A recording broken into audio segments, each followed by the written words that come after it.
Yup, today is the 5th anniversary of FNaF 4, which means I'm going to be doing the top 5 most interesting facts about FNaF 4. So, I do love this game, believe me. I don't play it a lot, but I feel like FNaF 4 it should be recognized along with FNaF 3 and Pizza Simulator, and all the other lower ranked games in people's opinions. But this is top 5 most interesting facts about FNaF 4. Let's go with number 5. There's no honorable mention.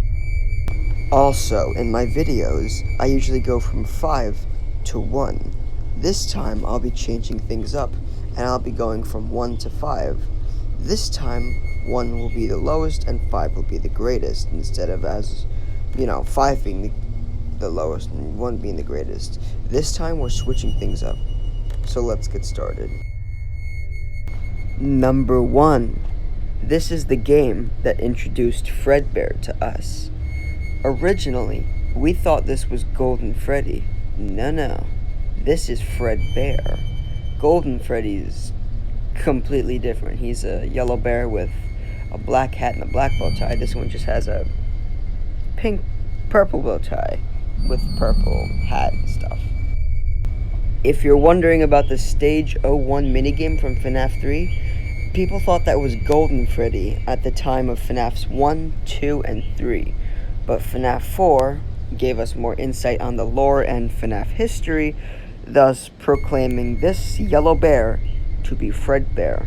And the reason is, he's standing right beside Spring Bonnie. So, what's the other exclamation?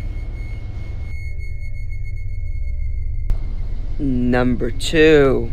This is the scariest game in the FNaF franchise. Literally, statistically, if you check that shit out, Scott intended for this to be the scariest game no matter what projects come up. And I did cover this in another video, so there's enough to be said here.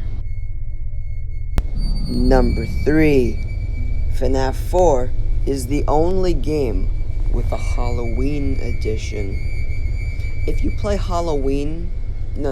If you play FNaF on Halloween, FNaFs 1, 2, or 3, you get a pumpkin-themed area. There's pumpkins, Halloween decorations, but it happens once a year. You can set your computer to the end of October if you'd like to see it right now, or just wait until then. But FNaF 4 doesn't need that. It has its own Halloween edition, which introduced cheats, challenges, more frightening characters, who are not all canon. The only canon of the Halloween edition characters is Nightmare BB, if you can believe that. But I think more have became canon since they were added to Ultimate Custom Night. But yeah, I just think that if you have Jacko Chica, you should definitely have Jacko Bonnie. Let's move on. Number 4. There is no Nightmare Spring Bonnie.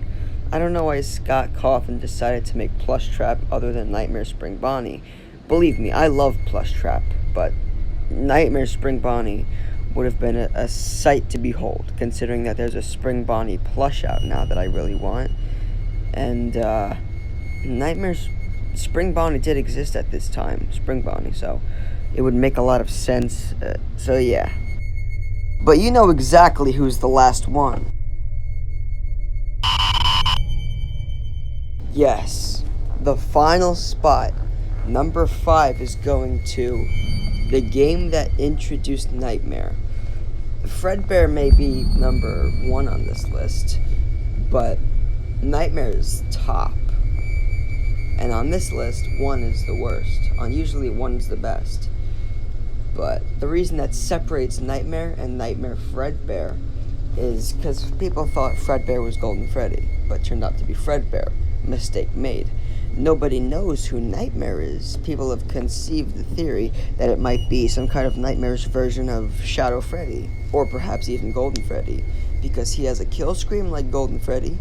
Golden Freddy's a yellow bear with a black hat and a black bow tie.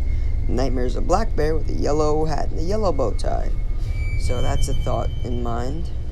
But yeah, Nightmare is just really mysterious, like Yendo, but even more mysterious. That's it for the list. See you guys later, and happy 5th birthday to FNaF 4.